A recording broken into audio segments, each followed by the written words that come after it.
بسم الله الرحمن الرحيم. يا أيها الناس اتقوا ربكم الذي خلقكم من نفس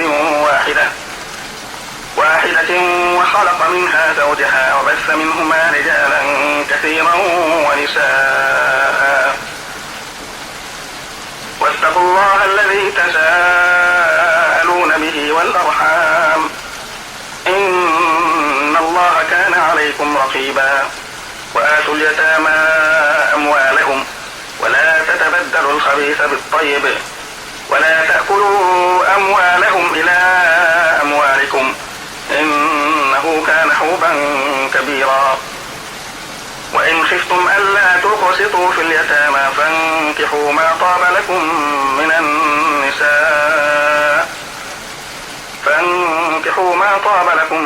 من النساء مثنى وثلاث ورباع. فإن خفتم ألا تعدلوا فواحدة أو ما ملكت أيمانكم ذلك أدنى ألا تعولوا. وآتوا النساء صدقاتهن نحلة فإن طبن لكم عن شيء منه نفسا فكلوه هنيئا مريئا. ولا تؤتوا السفهاء أموالكم التي جعل الله لكم قياما وارزقوهم فيها واكسوهم وقولوا لهم قولا معروفا. وابتلوا اليتامى حتى إذا بلغوا النكاح فإن آنستم منهم رشدا فادفعوا إليهم أموالهم ولا تأكلوها إسرافا وبدارا أن يكبروا. ومن كان غنيا فليستعفف ومن كان فقيرا فليأكل بالمعروف. فإذا دفعتم إليهم أموالهم فأشهدوا عليهم وكفى بالله حسيبا. للرجال نصيب مما ترك الوالدان والأقربون وللنساء نصيب مما ترك الوالدان والأقربون مما قل منه أو كثر نصيبا مفروضا. وإذا حضر القسمة أولو القربى واليتامى والمساكين فارزقوهم منه وقولوا لهم قولا معروفا. وليخشى الذين لو تركوا من خلفهم ذرية ضعافا خافوا عليهم فليتقوا الله وليقولوا قولا سديدا. إن الذين يأكلون أموال اليتامى ظلما إنما يأكلون في بطونهم نارا وسيصلون سعيرا.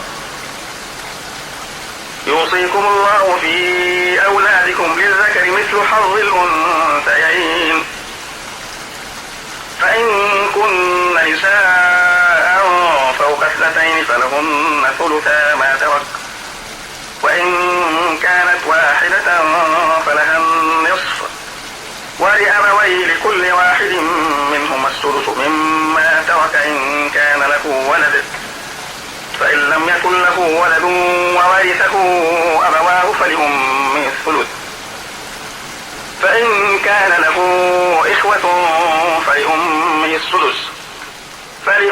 السدس من بعد وصية يوصي بها أو دين. آباؤكم وأبناؤكم لا تدرون أيهم أقرب لكم نفعا فريضة من الله إن الله كان عليما حكيما. ولكم نصف ما ترك أزواجكم إن لم يكن لهن ولد فإن كان لهن ولد فلكم الربع مما تركن من بعد وصية يوصين بها أو دين. ولهن الربع مما تركتم إن لم يكن لكم ولد فإن كان لكم ولد فلهن الثمر مما تركتم من بعد وصية توصون بها أو دين. وإن كان رجل المرأة كلالة أو امرأة وله أخ أو أخت فلكل واحد منهما السدس، فإن كانوا أكثر من ذلك فهم شركاء في الثلث من بعد وصية يوصى بها أو دين غير مضار، وصية من الله والله عليم حليم. تلك حدود الله، ومن يطع الله ورسوله يدخله جنات تجري من تحتها الأنهار خالدين فيها، وذلك الفوز العظيم. ومن يعص الله ورسوله ويتعد حدوده يدخله نارا خالدا فيها وله عذاب مهين. واللاتي يأتين الفاحشة من نسائكم فاستشهدوا عليهن 4 منكم، فإن شهدوا فأمسكوهن في البيوت حتى يتوفاهن الموت أو يجعل الله لهن سبيلا. واللذان يأتيانها منكم فآذوهما، فإن تابا وأصلحا فأعرضوا عنهما إن الله كان توابا رحيما. إنما التوبة على الله للذين يعملون السوء بجهالة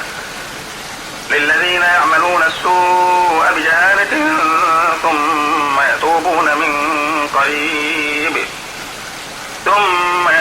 من قريب فأولئك يتوب الله عليهم، وكان الله عليما حكيما.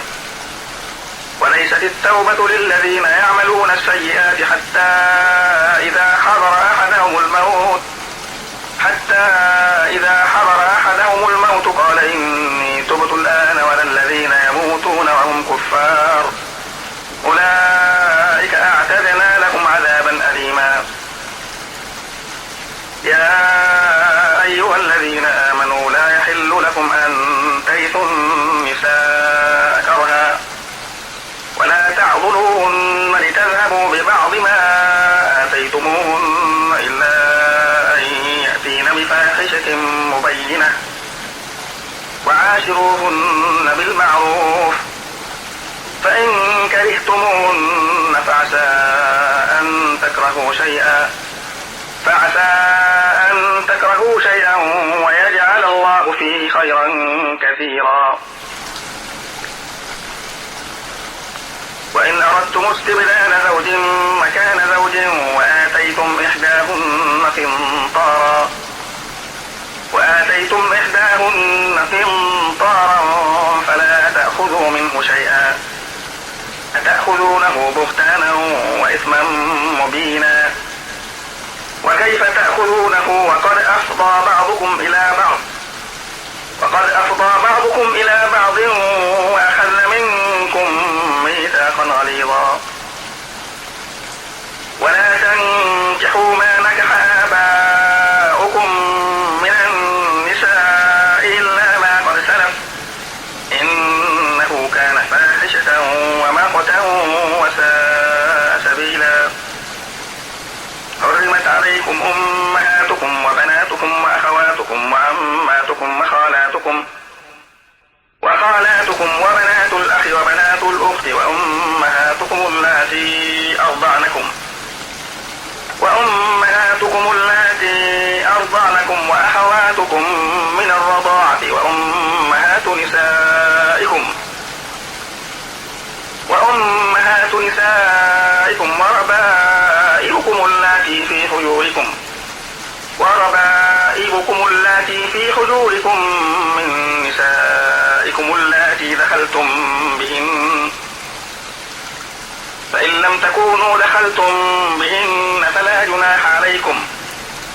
جناح عليكم وحلائل أبنائكم الذين من أصلابكم، وأن تجمعوا بين الأختين إلا ما قد سلف إن الله كان غفورا رحيما. والمحصنات من النساء إلا ما ملكت أيمانكم لكم كتاب الله عليكم، وأحل لكم ما وراء ذلكم أن تبتغوا بأموالكم محصنين غير مسافحين، فما استمتعتم به منهن فآتوهن أجورهن فريضة، ولا جناح عليكم فيما تراضيتم به من بعد الفريضة، إن الله كان عليما حكيما. ومن لم يستطع منكم طولا أن ينكح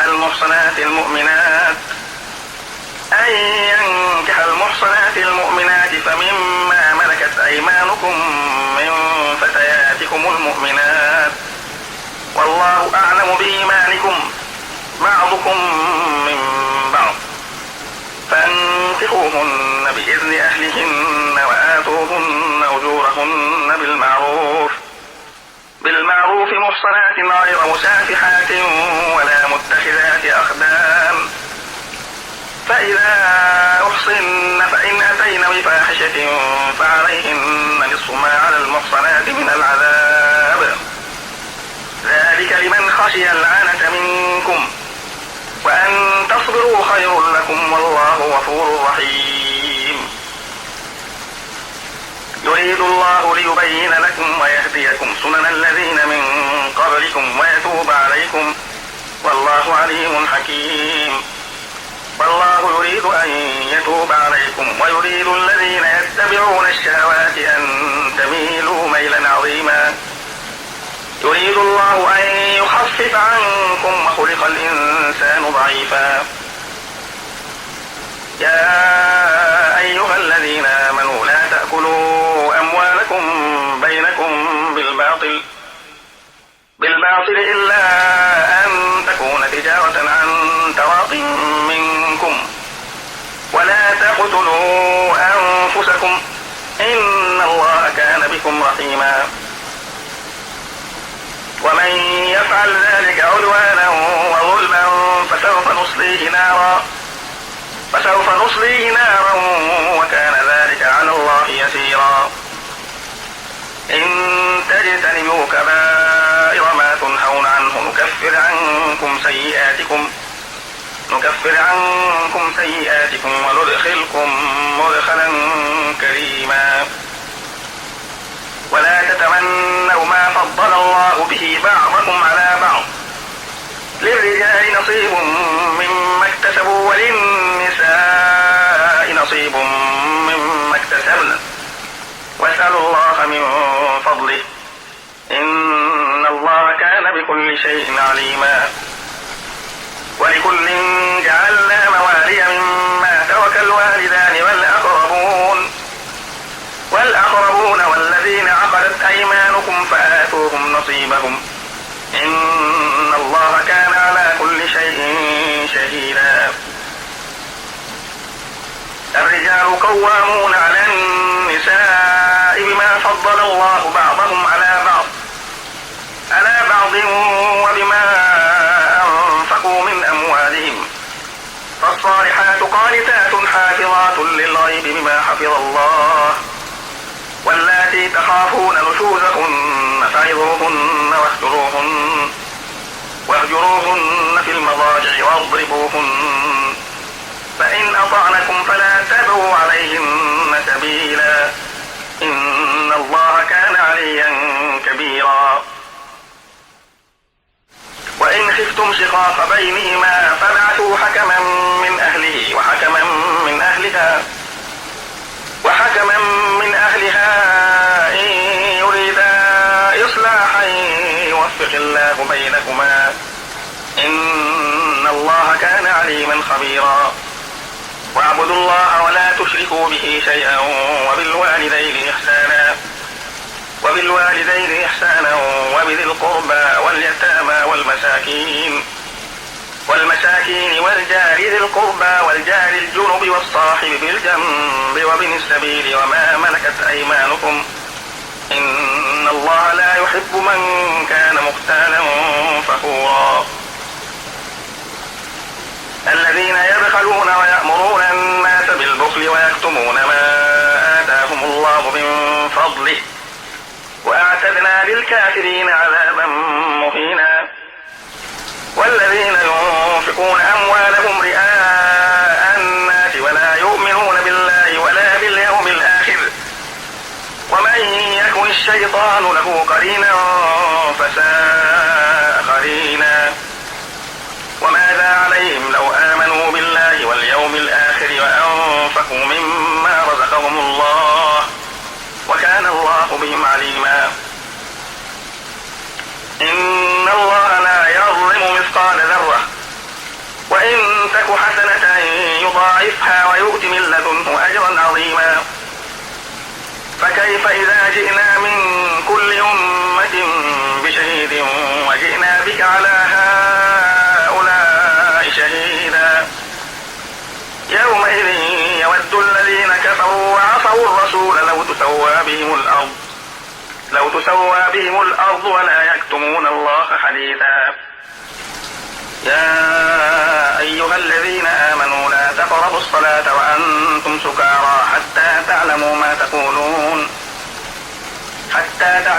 تقولون ولا جنبا إلا عابري سبيل حتى تغتسلوا. وإن كنتم مرضى أو على سفر أو جاء أحد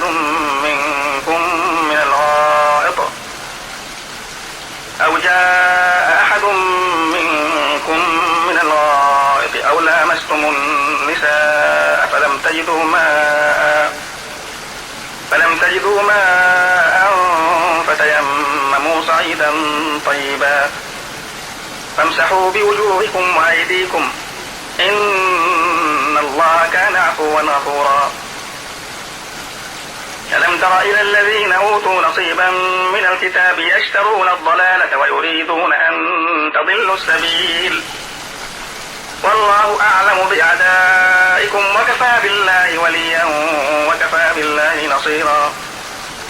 من الذين هادوا يحرفون الكلم عن مواضعه ويقولون سمعنا وعصينا واسمع غير مسمع وراعنا ليا بألسنتهم وطعنا في الدين. ولو أنهم قالوا سمعنا وأطعنا واسمع وانظرنا لكان خيرا لهم وأقوم ولكن لعنهم الله بكفرهم فلا يؤمنون إلا قليلا. يا أيها الذين أوتوا الكتاب آمنوا بما نزلنا مصدقا لما معكم من قبل أن نطمس وجوها فنردها على أدبارها أو نلعنهم كما لعنا أصحاب السبت وكان أمر الله مفعولا.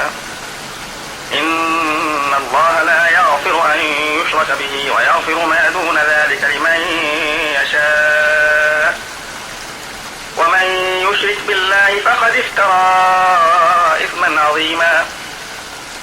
ألم تر إلى الذين يزكون أنفسهم بل الله يزكي من يشاء ولا يظلمون فتيلا. انظر كيف يفترون على الله الكذب وكفى به إثما مبينا. ألم تر إلى الذين أوتوا نصيبا من الكتاب يؤمنون بالجبت والطاغوت ويقولون للذين كفروا هؤلاء أهدى من الذين آمنوا سبيلا. أولئك الذين لعنهم الله ومن يلعن الله فلن تجد له نصيرا. أم لهم نصيب من الملك فإذا لا يؤتون الناس نقيرا. أم يحسدون الناس على ما آتاهم الله من فضله فقد آتينا آل إبراهيم الكتاب والحكمة وآتيناهم ملكا عظيما. فمنهم من آمن به ومنهم من صد عنه وكفى بجهنم سعيرا. إن الذين كفروا بآياتنا سوف نصليهم نارا كلما نضجت جلودهم بدلناهم جلودا غيرها ليذوقوا العذاب عزيزا حكيما. والذين آمنوا وعملوا الصالحات سندخلهم جنات تجري من تحتها الأنهار خالدين فيها أبدا، لهم فيها أزواج مطهرة وندخلهم ظلا ظليلا. إن الله يأمركم أن تؤدوا الأمانات إلى أهلها، وإذا حكمتم بين الناس أن تحكموا بالعدل، إن الله نعم ما يعظكم به، إن الله كان سميعا بصيرا. يا أيها الذين آمنوا أطيعوا الله وأطيعوا الرسول وأولي الأمر منكم، فإن تنازعتم في شيء فردوه إلى الله والرسول إن كنتم تؤمنون بالله واليوم الآخر، ذلك خير وأحسن تأويلا. ألم تر إلى الذين يزعمون أنهم آمنوا بما أنزل إليك وما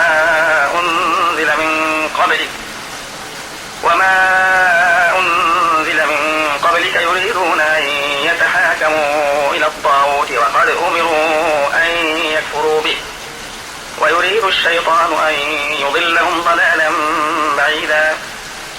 وإذا قيل لهم تعالوا إلى ما أنزل الله وإلى الرسول رأيت المنافقين يصدون عنك صدودا. فكيف إذا أصابتهم مصيبة بما قدمت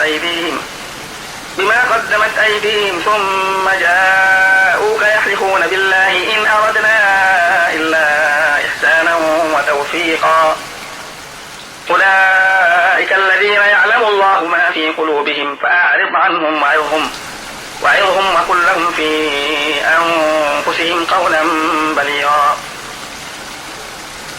وما أرسلنا من رسول إلا ليطاع بإذن الله، ولو أنهم إذ ظلموا أنفسهم جاءوك فاستغفروا الله واستغفر لهم الرسول لوجدوا الله توابا رحيما. فلا وربك لا يؤمنون حتى يحكموك فيما شجر بينهم ثم لا يجدوا في أنفسهم حرجا مما قضيت ويسلموا تسليما. ولو أنا كتبنا عليهم أن يقتلوا أنفسهم أو يخرجوا من دياركم ما فعلوه إلا قليل منهم، ولو أنهم فعلوا ما يوعظون به لكان خيرا لهم وأشد تثبيتا، وإذا لآتيناهم من لدنا أجرا عظيما ولهديناهم صراطا مستقيما. ومن يطع الله والرسول فأولئك مع الذين أنعم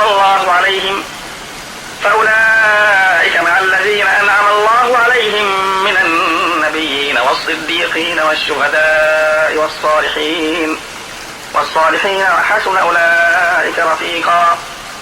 ذلك الفضل من الله وكفى بالله عليما. يا أيها الذين آمنوا خذوا حذركم فانفروا ثبات أو انفروا جميعا، وإن منكم لمن ليبطئن فإن أصابتكم مصيبة قال قد أنعم الله علي إذ لم أكن معهم شهيدا، ولئن أصابكم فضل من الله ليقولن كأن لم تكن بينكم وبينه مودة يا ليتني كنت معهم فأفوز فوزا عظيما. فليقاتل في سبيل الله الذين يشرون الحياة الدنيا بالآخرة، ومن يقاتل في سبيل الله فيقتل أو يغلب فسوف نؤتيه أجرا عظيما. وما لكم لا تقاتلون في سبيل الله والمستضعفين من الرجال والنساء والولدان الذين يقولون ربنا أخرجنا من هذه القرية الظالم أهلها واجعل لنا من لدنك وليا واجعل لنا من لدنك نصيرا. الذين آمنوا يقاتلون في سبيل الله والذين كفروا يقاتلون في سبيل الطاغوت فقاتلوا أولياء الشيطان إن كيد الشيطان كان ضعيفا. ألم تر إلى الذين قيل لهم كفوا أيديكم وأقيموا الصلاة وآتوا الزكاة فلما كتب عليهم القتال إذا فريق منهم يخشون الناس كخشية الله أو أشد خشية وقالوا ربنا لم كتبت علينا القتال لولا أخرتنا إلى أجل قريب قل متاع الدنيا قليل والآخرة خير لمن اتقى ولا تظلمون فتيلا. أينما تكونوا يدرككم الموت ولو كنتم في بروج مشيدة وإن تصبهم حسنة يقولوا هذه من عند الله وإن تصبهم سيئة يقولوا هذه من عندك قل كل من عند الله فما لهؤلاء القوم لا يكادون يفقهون حديثا. ما أصابك من حسنة فمن الله وما أصابك من سيئة فمن نفسك وأرسلناك للناس رسولا وكفى بالله شهيدا. من يطع الرسول فقد أطاع الله ومن تولى فما أرسلناك عليهم حفيظا. ويقولون طاعة فإذا برزوا من عندك بيت طائفة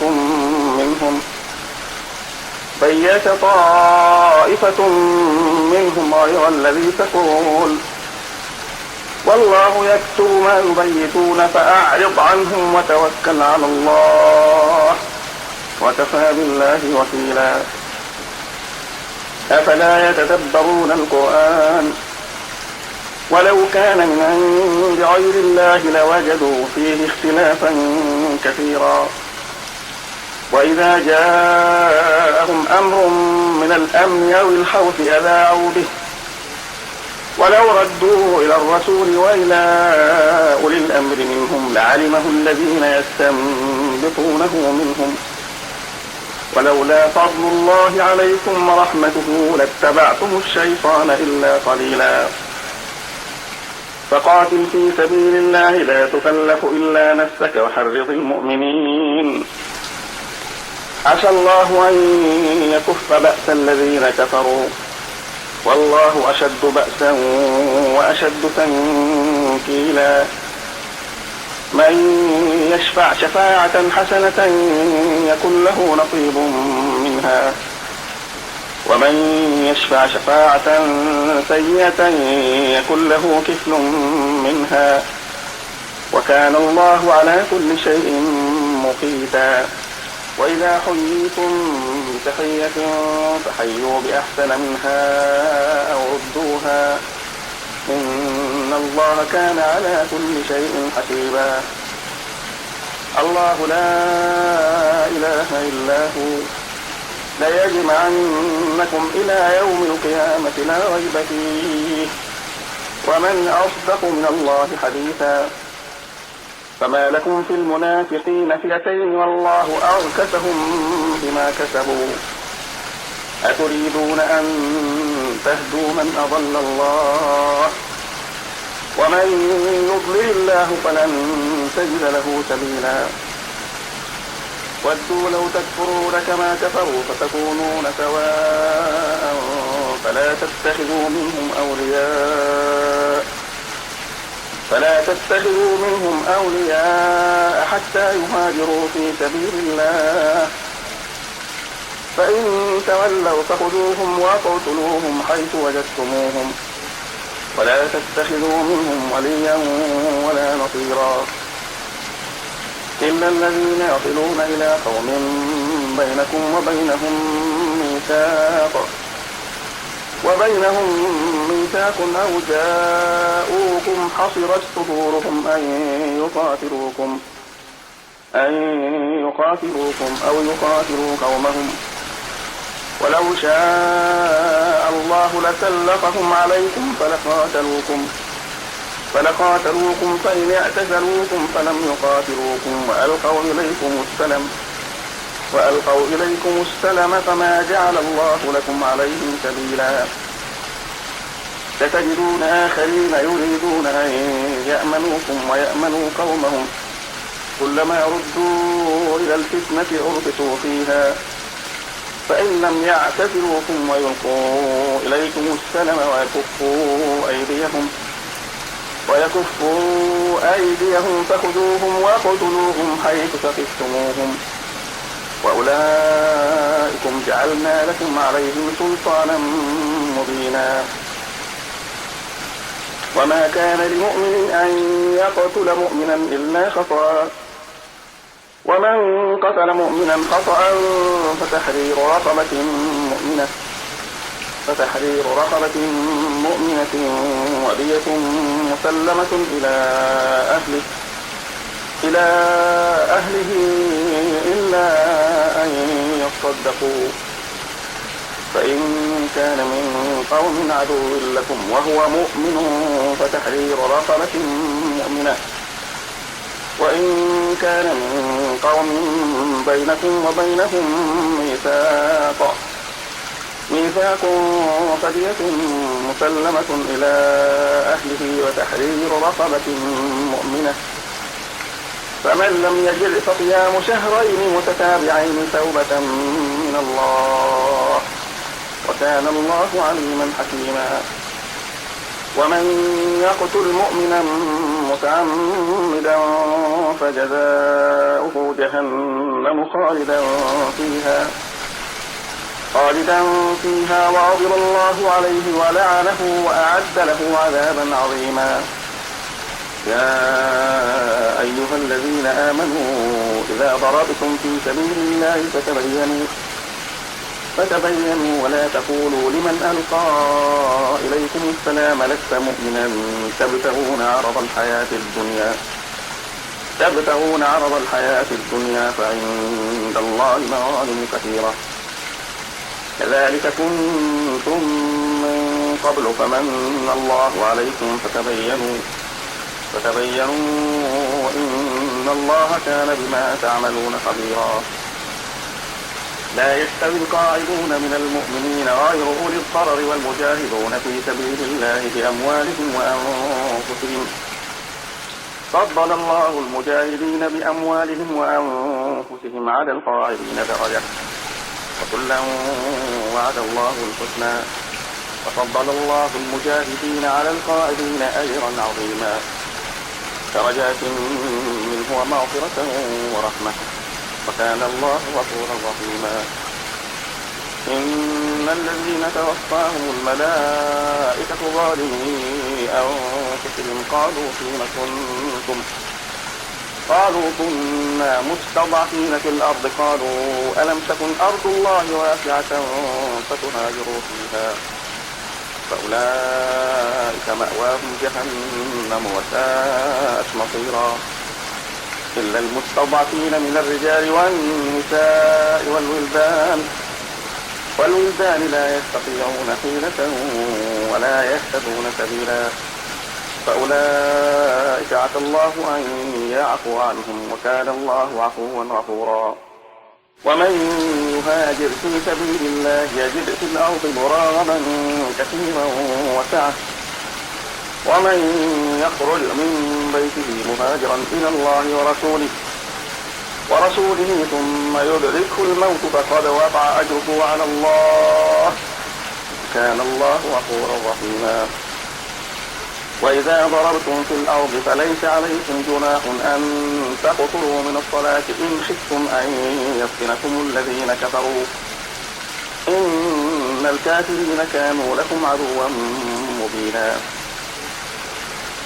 وإذا كنت فيهم فأقمت لهم الصلاة فلتقم طائفة منهم معك فلتكن طائفة منهم معك وليأخذوا أسلحتهم، فإذا سجدوا فليكونوا من ورائكم ولتأت طائفة أخرى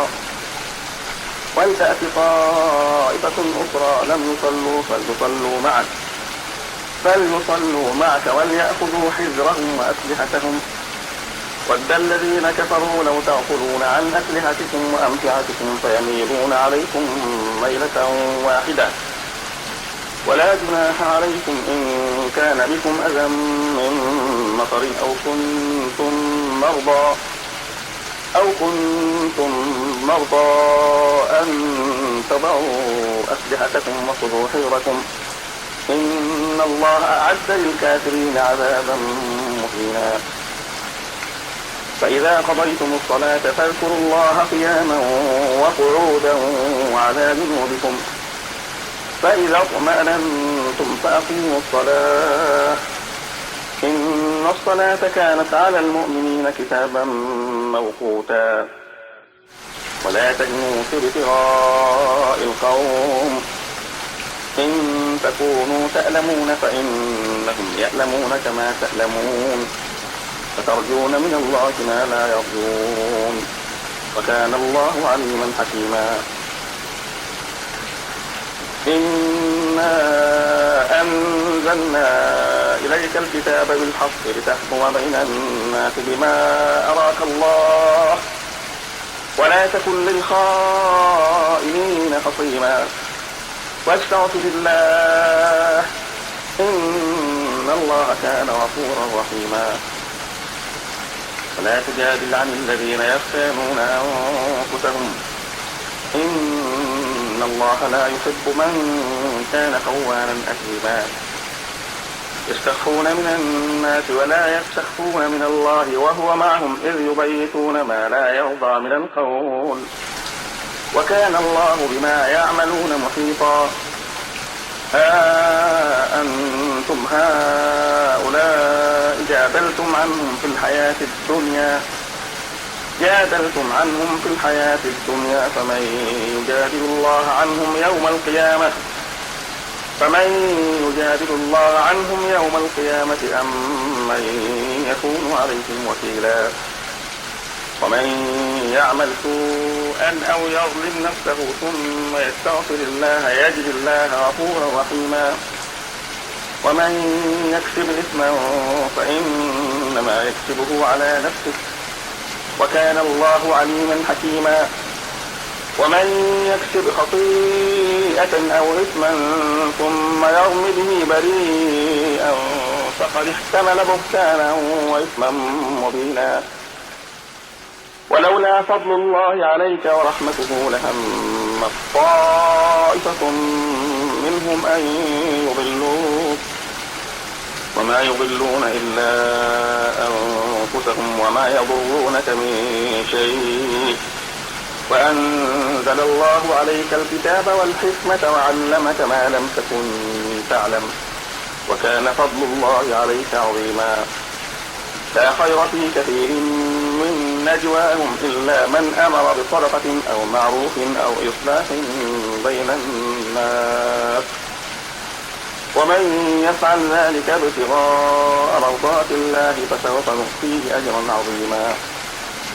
ومن يشاقق الرسول من بعد ما تبين له الهدى ويتبع غير سبيل المؤمنين نوله ما تولى ونصله جهنم وساءت مصيرا. إن الله لا يغفر أن يشرك به ويغفر ما دون ذلك لمن يشاء، ومن يشرك بالله فقد ضل ضلالا بعيدا. إن يدعون من دونه إلا إناثا وإن يدعون إلا شيطانا مريدا لعنه الله، وقال لأتخذن من عبادك نصيبا مفروضا ولأضلنهم ولأمنينهم ولأغوينهم ولآمرنهم فليبتكن آذان الأنعام ولآمرنهم فليغيرن خلق الله ومن يتخذ الشيطان وليا من دون الله فقد خسر خسرانا مبينا يعدهم ويمنيهم وما يعدهم الشيطان إلا غرورا أولئك مأواهم جهنم ولا يجدون عنها محيصا والذين آمنوا وعملوا الصالحات سندخلهم جنات تجري من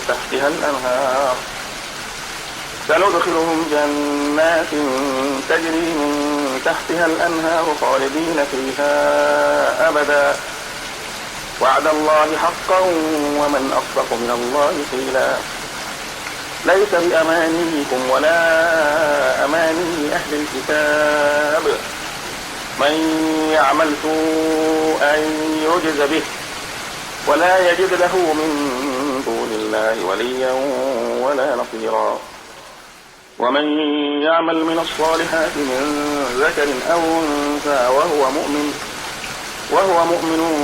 فأولئك يدخلون الجنة ولا يظلمون نصيرا ومن أحسن دينا ممن أسلم وجهه لله وهو محسن واتبع ملة إبراهيم حنيفا واتخذ الله إبراهيم خليلا ولله ما في السماوات وما في الأرض وكان الله بكل شيء محيطا ويستفتونك في النساء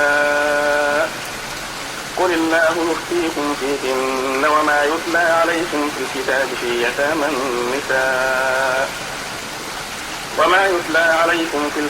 في يتامى النساء اللاتي لا تؤتونهن ما كتب لهن وترغبون أن تنكحوهن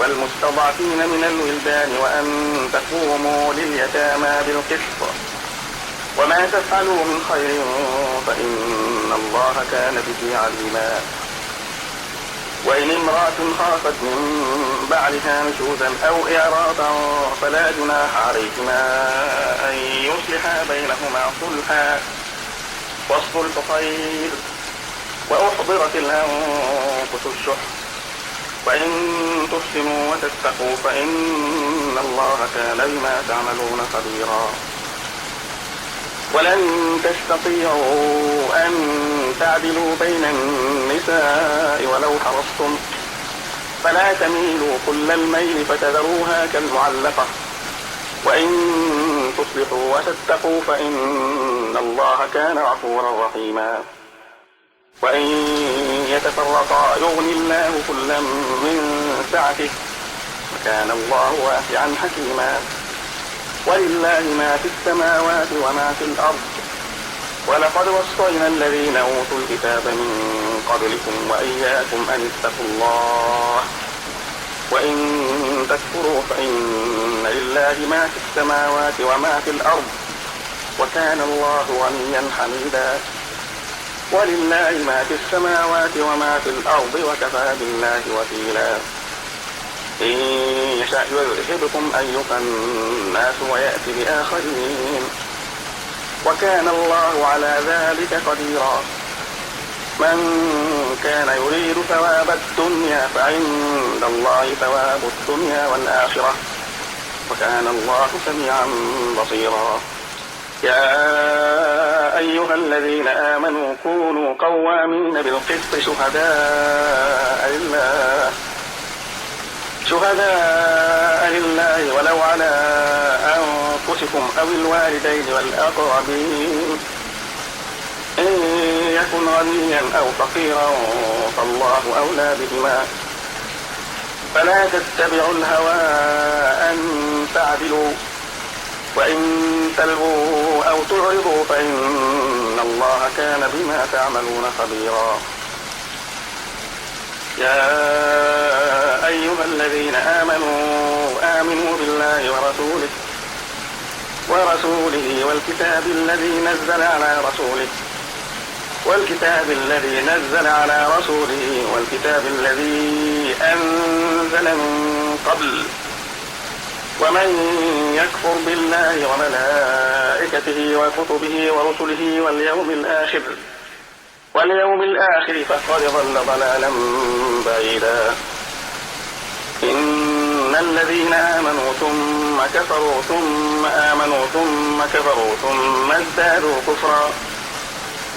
ازدادوا كفرا لم يكن الله ليغفر لهم ولا ليهديهم سبيلا.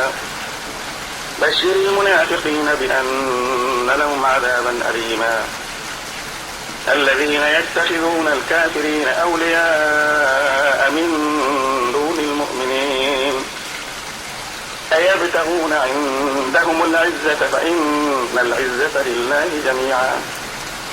وقد نزل عليكم في الكتاب أن إذا سمعتم آيات الله يكفر بها ويستهزأ بها فلا تقعدوا معهم حتى يخوضوا في حديث غيره إنكم إذا مثلهم. إن الله جامع المنافقين والكافرين في جهنم جميعا.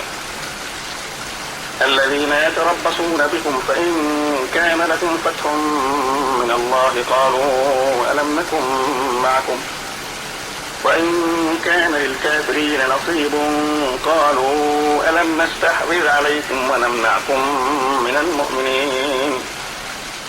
فالله يحكم بينكم يوم القيامة ولن يجعل الله للكافرين على المؤمنين سبيلا. إن المنافقين يخادعون الله وهو خادعهم وإذا قاموا إلى الصلاة قاموا كسالى يراءون الناس ولا يذكرون الله إلا قليلا مذبذبين بين ذلك لا إله هؤلاء ولا إله هؤلاء ومن يضلل الله فلن تجد له سبيلا. يا أيها الذين آمنوا لا تتخذوا الكافرين أولياء من دون المؤمنين أتريدون أن تجعلوا لله عليكم سلطانا مبينا.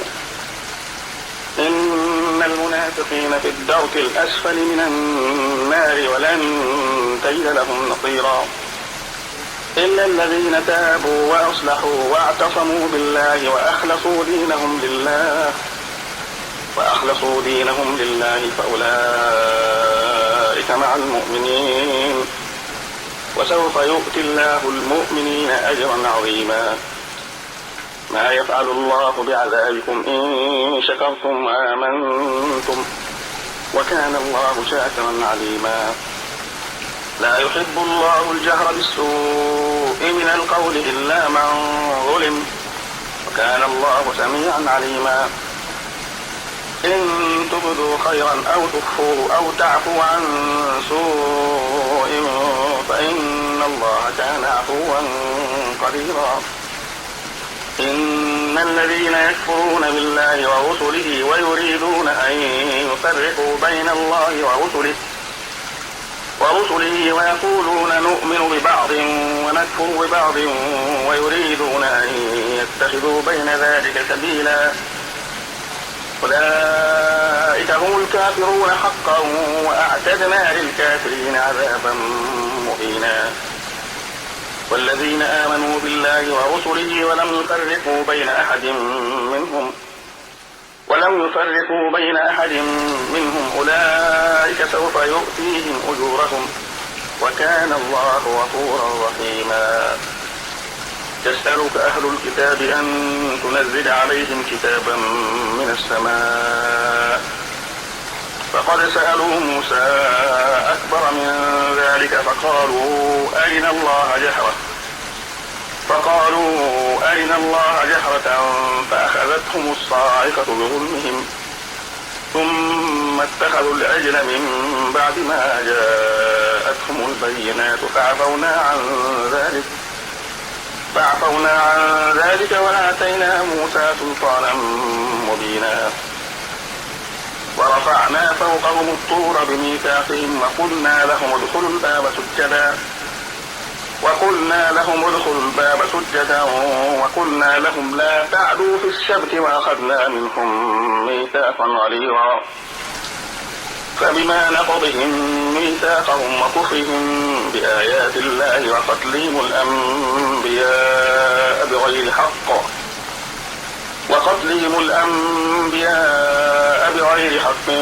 وقولهم قلوبنا غلف بل طبع الله عليها بكفرهم فلا يؤمنون إلا قليلا وبكفرهم وقولهم على مريم بهتانا عظيما وقولهم إنا قتلنا المسيح عيسى ابن مريم رسول الله وما قتلوه وما صلبوه ولكن شبه لهم وإن الذين اختلفوا فيه لفي شك منه ما لهم به من علم إلا اتباع الظن وما قتلوه يقينا بل رفعه الله إليه وكان الله عزيزا حكيما وإن من أهل الكتاب إلا ليؤمنن به قبل موته ويوم القيامة يكون عليهم شهيدا فبظلم من الذين هادوا حرمنا عليهم طيبات أحلت لهم وبصدهم عن سبيل الله كثيرا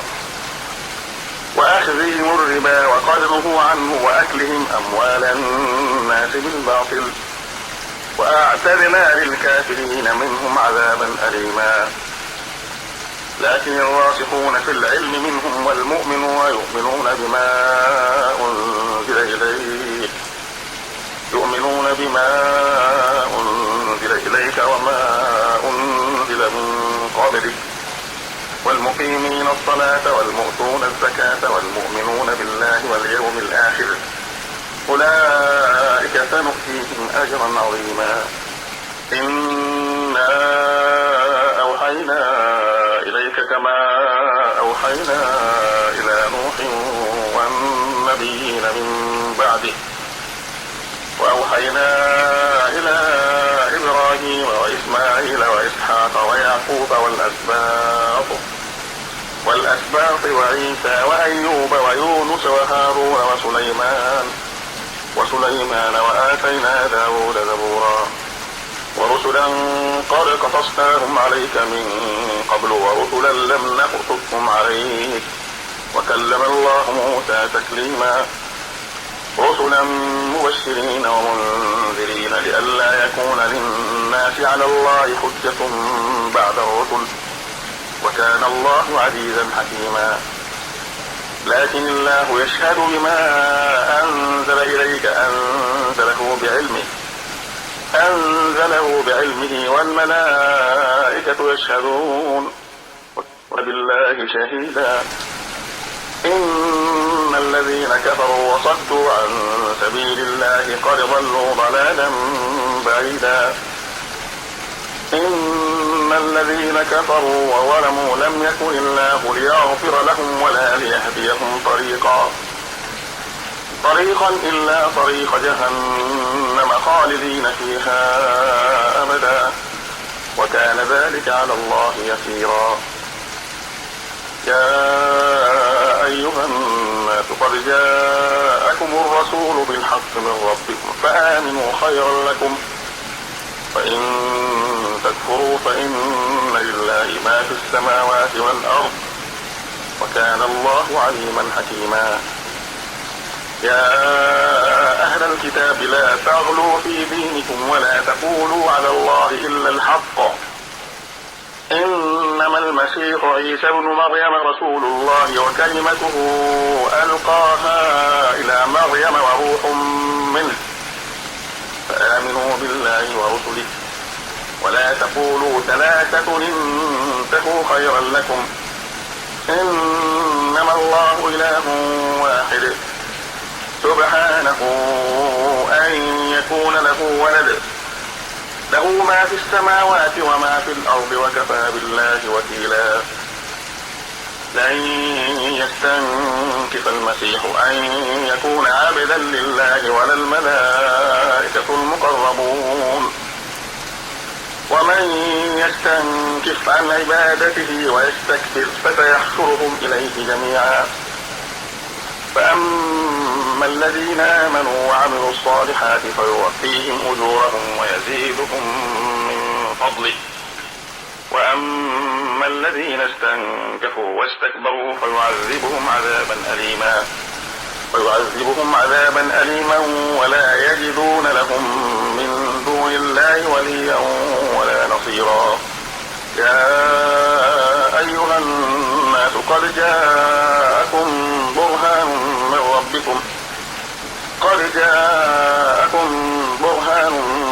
ربكم وأنزلنا إليكم نورا مبينا.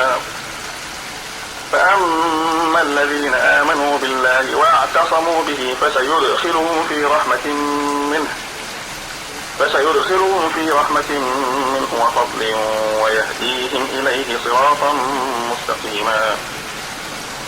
يستفتونك قل الله يفتيكم في الكلالة إن امرؤ هلك ليس له ولد وله أخت فلها نصف ما ترك وهو يرثها إن لم يكن لها ولد، فإن كانت اثنتين فلهما الثلثان مما ترك، وإن كانوا إخوة رجالا ونساء فللذكر مثل حظ الأنثيين. يبين الله لكم أن تضلوا والله بكل شيء عليم.